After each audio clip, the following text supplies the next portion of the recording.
From Bullet to Brain, the flash fiction autobiography of Samuel Kelly. Life doesn't come with a filter, and neither does this story. From Bullet to Brain is a raw, unflinching journey through the life of Samuel Kelly, told in the sharp, staccato bursts of flash fiction. These stories are not polished or prettied up. They are jagged, violent, and unapologetically real. From the innocence of a baby's first cry to the deafening roar of a gunshot, this series captures the chaos, heartbreak, and fleeting moments of beauty in a life shaped by struggle. Each piece, whether a six-word gut punch or a sudden fiction saga, peels back the layers of memory, exposing the wounds, the scars, and the truths that refuse to be silenced.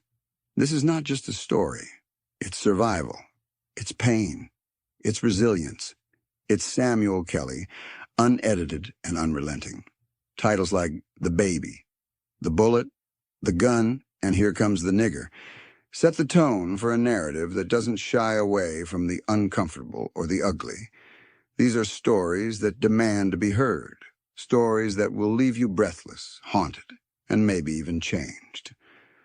Welcome to From Bullet to Brain. Brace yourself. Welcome to Ellis Beetle Magazine.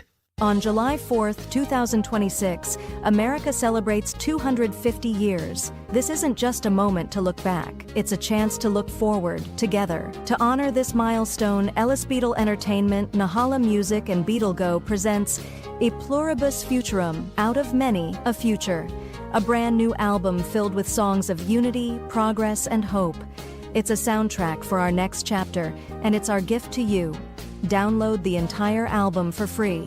And the celebration doesn't stop there. Get ready for every picnic, parade, and family gathering with the America's 250th celebration collection from Beetle-Go.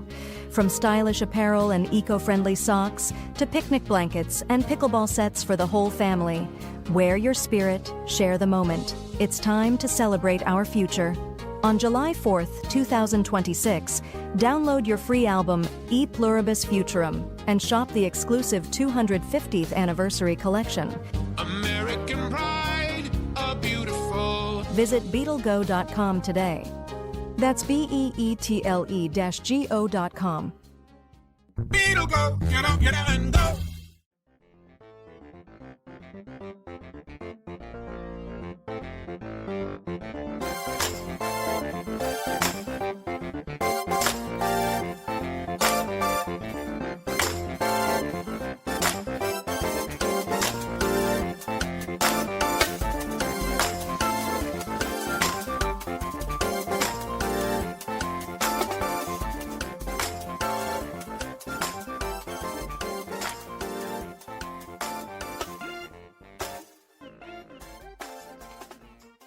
Bobby TT Introduction delves into themes of identity, race, and societal struggles.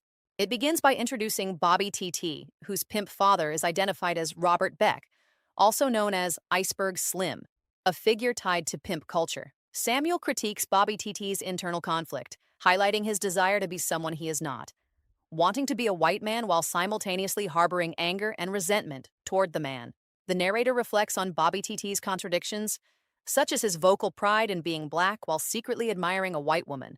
The story also touches on the narrator's own experiences, including witnessing Bobby's actions and grappling with the harsh realities of racism. A poignant moment arises when a friend shows the Samuel a photo of a black man lynched, sparking questions about the cruelty of racism and its impact on individuals like Bobby TT. The piece concludes Samuel pondering whether Bobby TT's anger and actions were shaped by witnessing racial violence, such as the story of Emmett Till, and questioning why Bobby inflicted hideous harm on Samuel despite their shared struggles.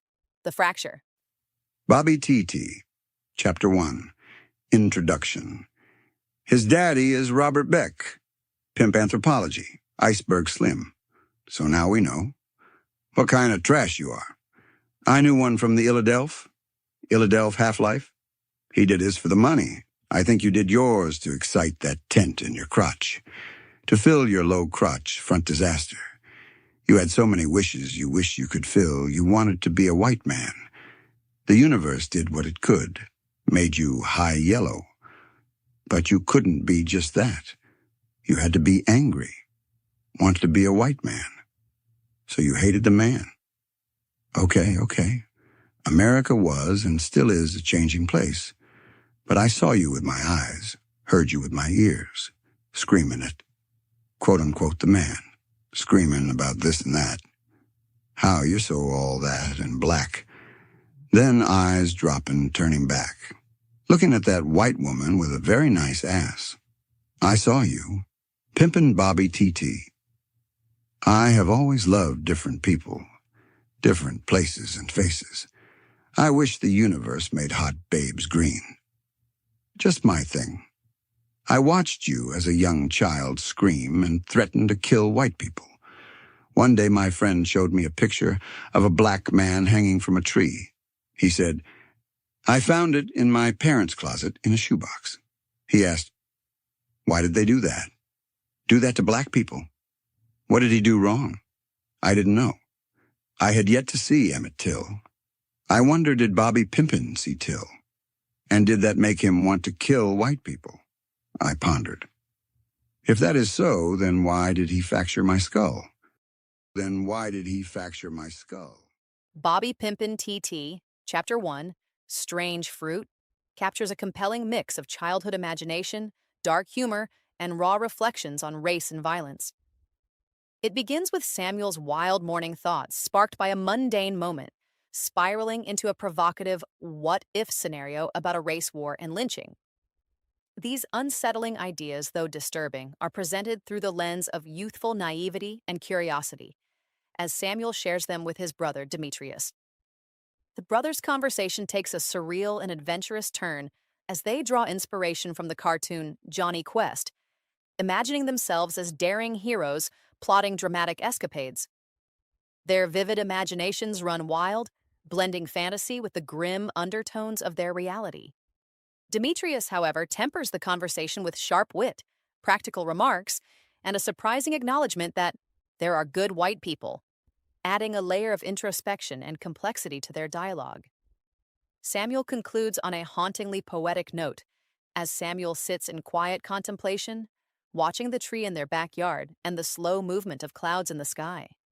The imagery leaves a lingering sense of innocence colliding with the weight of harsh truths, juxtaposing the simplicity of childhood with the grim realities of societal struggles. This chapter is a gripping exploration of youthful curiosity, dark humor, and the shadows of systemic issues. Bobby Pimpin TT, Chapter 1, Strange Fruit. A grade school idea. I had an idea one morning. Should I write about this memory? As I let out my morning whiskey pee-pee, and it looked like Bobby TT, I thought, Mommy is a Mary. Does she have my shoes? Okay, back to my idea. This race war that you went on about. Maybe they would come get you and hang you from our tree. The backyard, I told my brother Demetrius my thoughts. What if the white people came over and pulled his neck up in our tree? Do you think they would do it for $20? Could we charge them money at the gate to come and see? Demetrius said, Nobody wants to pay to see that nigger alive or dead. Waste of time. What if we do it like Johnny Quest? I asked. He replied, You mean like Bannon killed the lizard men? Yes, like that. He said, We don't have a boat, stupid, and there isn't any water. But he told Mommy he is going to take us fishing. I said, We could push him in the water, and then we could kill him like Bannon. Run him over and let him sink. Demetrius said, I'll drive. We sat quiet for a few moments. Demetrius said, Bannon would make a good dad. He is white, I said. There are good white people, Sammy. Demetrius went in the house and stayed, and I dreamed while watching the tree. Beyond the branches of the tree, inside the blue sky, I can see a dark cloud touching the white ones. They move so slow. Bobby TT, Chapter 2, The Pimpin is Raw. It begins with a provocative question. Is this story being told for revenge? From there, Samuel takes us on a whirlwind journey, reflecting on the lessons of early childhood development, the bonds of family, and the scars of abuse.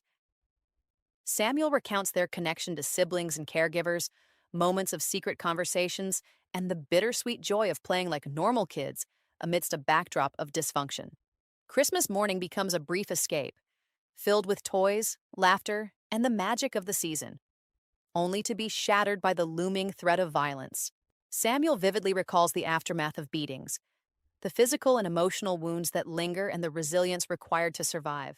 The story also touches on betrayal, as a girl nicknamed Sour Patches becomes a symbol of manipulation and pain, and Samuel reflects on the cruelty of Bobby TT and his lizard men.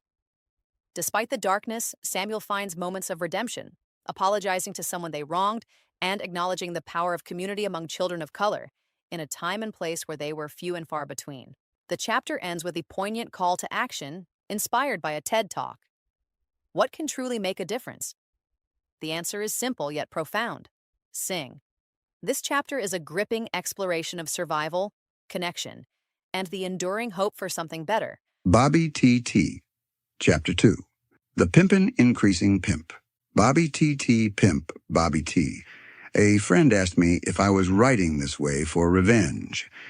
You dear listener, digger and runner, let me water your ship down. You decide. At a TED Talk, Molly Wright said, "Babies start learning before they are born." My birth mother, the mitt. Let us pause for a moment, saints, and say a prayer. Take a moment of silence. Jesus isn't going to fix this one. The mitt said, "I'm dirty, nasty, and no good. You, my dear dirty mitt, I will see to you. Your words against mine." Okay, moving on. Molly Wright. Babies start learning before they are born. Okay. I became and breathed in this fetid life. She said, "They laugh and giggle and make funny noises. And by age 5, it's almost 90% the volume of an adult brain." She said, "Our brains develop faster in our early years than at any other time in our lives." She continued, "Our healthy development depends on these top 5 things. 1, connecting. 2, talking. 3, playing. 4, a healthy home. 5, community. All of this helps our brains and us reach our full potential. Let's cover them in order. 1, connecting. I was connected to my brothers, my nanny, my mother. I didn't understand the position of everyone in the game, but I felt connected. Odie, Demetrius, Ruth, and Rosemary. Safe. 2, talking. In secret, we would talk, dream, and make plans. Quiet we had to be when that yellow duck. Let us pause for a moment. Just put F in front of uck. Now say that word in your mind. There it is. Anyway, he would scoot around the house in his house shoes at 3 p.m. in the afternoon. So quiet we would be. Faking for our mother, pretending to be happy. 3, playing. Oh, playing we did like normal kids should do. I can hear the mitt in my head now. See? That was good. Y'all was able to be free. However, the room was filled with toys on Christmas Day. So many toys we couldn't count them all. We only asked for a few things. But we would wake up and run into that room in the Christmas-lighted house that was frequently on the news. All the Christmas specials on TV were complete.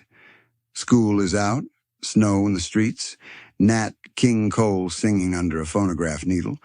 I smiled and screamed and forgot about my abusive life. Legos, space, 1999 Eagle 1 spaceship. My brother whispered, "You ready for a whooping?" "For what?" I asked. "He's showing off for Mommy." I thought it's Christmas time. Maybe he'll forget. But when he got the chance, we screamed. Cried until all we could do was moan, and he kept beating.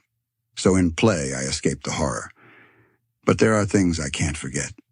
It stays in my mind. Demetrius, his skin, his leg, split, fresh whipping wound, stages of a healing whipping wound, factors affecting the appearance. 4, a healthy home. No comment. I guess I have one. A girl by the name Sour Patches, that's what I shall call her. You teased, initiated, planned, then gave him the nookie. You said it was a tight fit, said it was so good. then sold him up the river while you did it across the River Jordan. You allowed Bobby TT and his lizard men to beat him and stick him in that hole. I met him years later on the bus, and I apologized. That broke him. 5, community. We had community. The children of color on the Indiana street, at a time when Utah was so far behind. So few of us here. The adults led by the panty-wiggling pimp pain dealer, Bobby TT, thought it was fun to destroy our humanity. Back to Molly Wright. So what's something you can do that can really make a difference? Sing. Bobby TT, the Panty Wiggler, is a searing, unapologetic dive into the life of a man who embodies chaos, cruelty, and contradiction. Set against the backdrop of the 1970s when pimps were pimping hard, the narrator paints a vivid picture of Bobby TT, a man who came from nothing, with lint in his pockets and a penchant for manipulation. He's described as a dirty yellow candy, sneaky and slippery, yet cunning enough to exploit an entire family and congregation. Bobby TT's reign of terror is marked by violence and control. He beat children, mocked their pain, and crushed their spirits, all while harboring a deep hatred for the white man, though his secret admiration for white women betrayed his hypocrisy. His artistry was twisted, creating tissue bridges, as the narrator watched their peers suffer under his rule. His jealousy and anger festered, especially toward a mother who dared to love her children before him. The story crescendos with Bobby's ultimate betrayal of trust and decency. He stole, defiled, and fled, leaving behind a trail of destruction. The narrator recalls cryptic whispers of his exploits down south, where his actions left him forever in violation of the game. The chapter is a raw, electrifying exploration of a man consumed by his own contradictions, leaving scars on everyone in his wake. Pimp, Bobby TT, the Panty Wiggler, the Child Beater, Hard by the Book, Iceberg Slim, Keep It Pimpin'. 1970s, when pimps were pimpin' hard, proud pimpin'. Came to the city of Salt. You came all busted out, lint in pockets, pothead dirty yellow candy. Can't afford the panties you needed to wear. Sneaky, slippery, dirty yellow candy. Smart pimp, though. Maybe. You pimped a whole family, a whole congregation, beat their children, called them sissies and faggots, beat down a 5-year-old when he cried for his mother. You wanted to be an artiste, so you created tissue bridges. As I watched my brown-skinned peers suffer, mad because your wife, who was our mother before you came, loved us. You hated the white man, but you know, and I know you like some of them white women. Mad because your nature swelled, told me to never tell. The game board, the player's game, stole the money, pulled down your pants. You defecated on her work. Then went down south. Literally, I heard. Shala, Honda, the mitt is still in love with you. Shama, he say, she say, boogala ding, dang, dong. Word of mouth. You went down south, but mommy is a Mary turned you out. You shall forever be in violation of the game. Freckles family and the fallout of Pimpin' Bobby TT. In this whirlwind of a tale, we meet a young Sam, caught between the thrill of first love and the chaos of family revelations. It starts with a freckled girl, her smile, her twang, her freckles, leaving Sam infatuated and dreaming of a future together. Just as he musters the courage to ask her out, life throws a curveball. Enter Larry, a stranger with a bombshell. I think your dad is my dad. What follows is a tense emotional journey as Sam takes Larry to confront their shared father, the infamous Bobby TT, a man whose legacy is anything but fatherly. The encounter is raw, heartbreaking, and a testament to the resilience of two brothers seeking love and acceptance in the shadow of a man who failed them both. Amid the turmoil, Sam reflects on the freckled girl who got away, the muse who inspired a song that would echo through his life.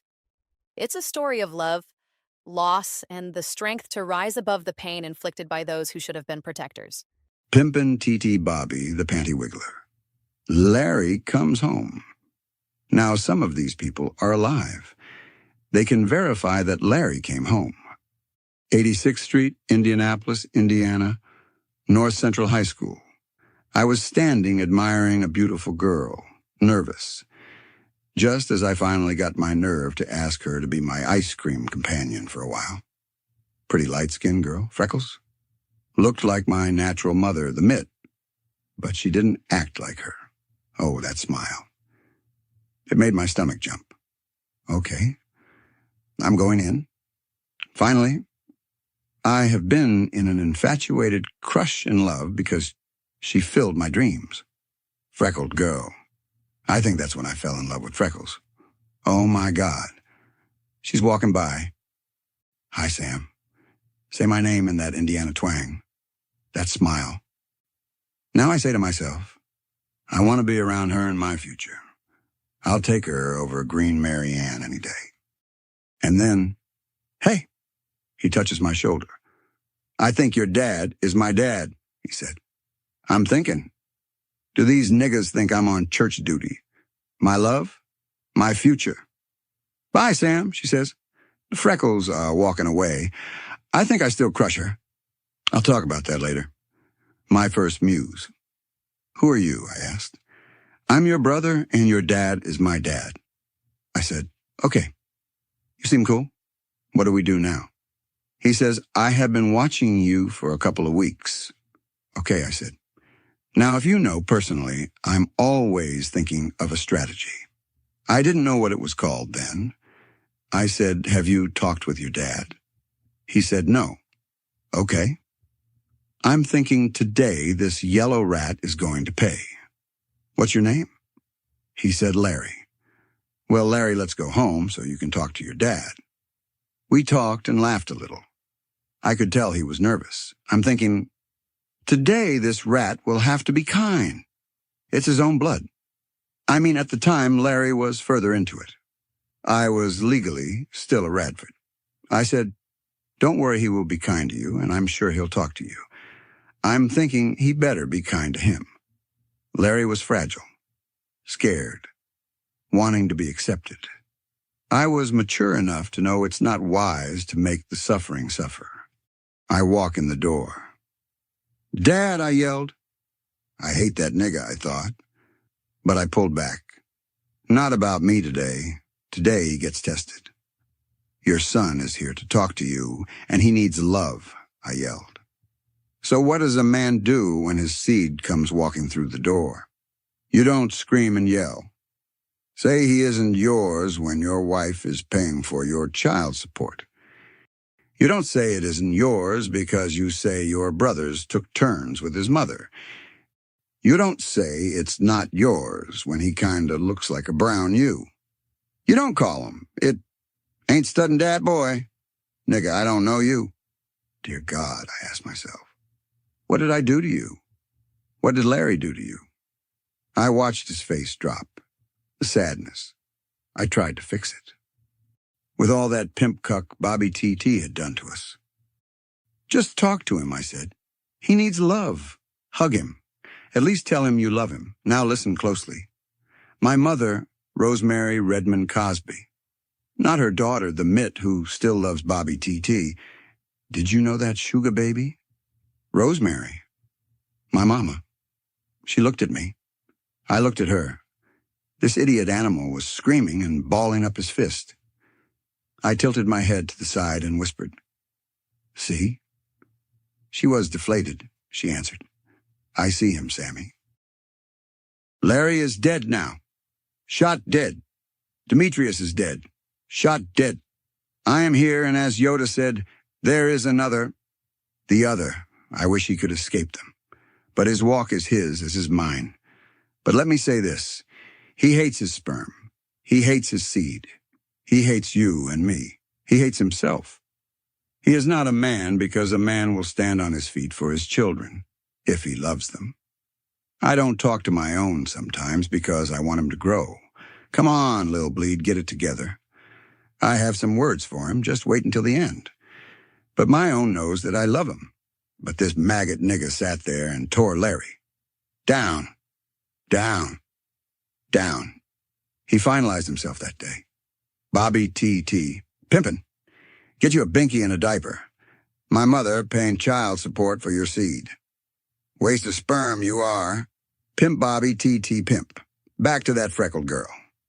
so she walked away. I never got my nerve up again. So I wrote a song about her. I didn't see her much, so I picked another girl and made her a muse. I saved the melody and words, and years later, I sat alone in my small apartment and finished it. Hi, Sam, in that Indiana twang.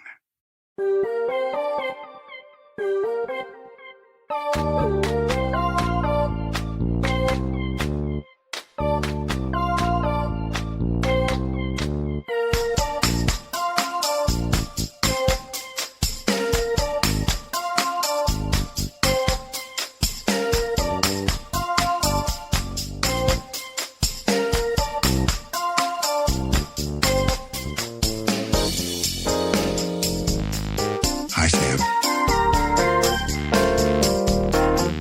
That smile.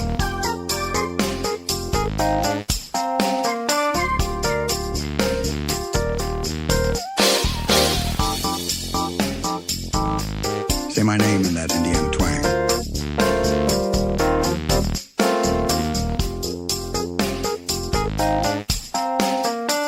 That smile.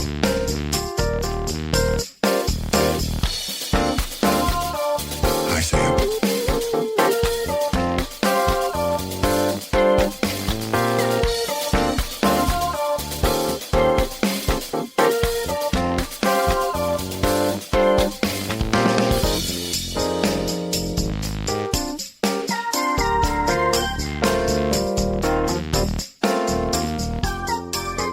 Hi, Sam.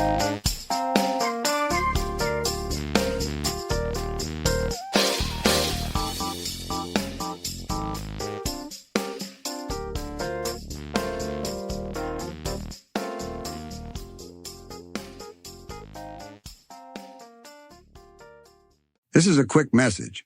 I told you I would do it. I said I saw you getting gas at Costco. Get off the phone and keep your head on a swivel. Is somebody pregnant? Boy, you better pay them tithes. Dem babies want 25% of everything. Lil tykes take their time tithing that filthy lucre. Buckle up, buttercup. Is there a baby? How is my grandbaby babies? Rest assured they will find me. Yes, indeedy. Do you believe in lollipops and dancing girls? I do. Happy girls and orange lollipops are the best. Lime ones, too, if you buy the right kind. Have you seen Alien Earth? The Ocellus was amazing. My favorite. Just don't jump in my head. I like remembering pretty ladies.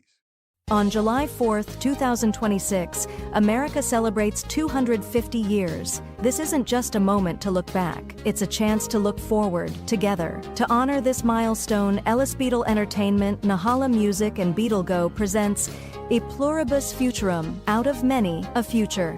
A brand new album filled with songs of unity, progress, and hope.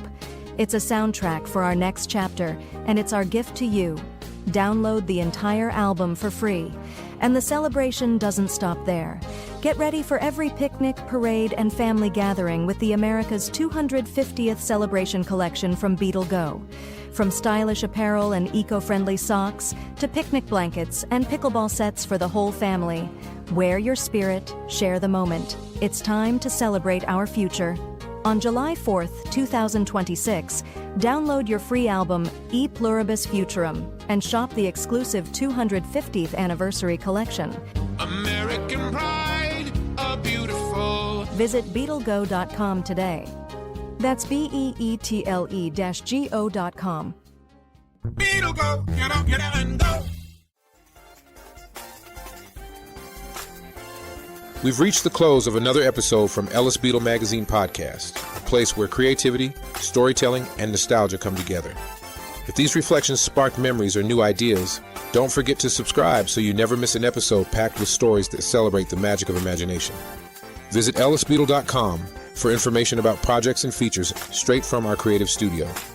And don't forget to stop by Beetle-Go.com for a curated selection of camping and outdoor-themed products, while highlighting national parks, state parks, and recreation. Stay connected with us on Instagram. Find us at Ellis Beetle and at Go Beetle-Go for a regular dose of inspiration and updates. Until next time, keep embracing your creativity and honoring the stories and experiences that shape you. Thanks for listening.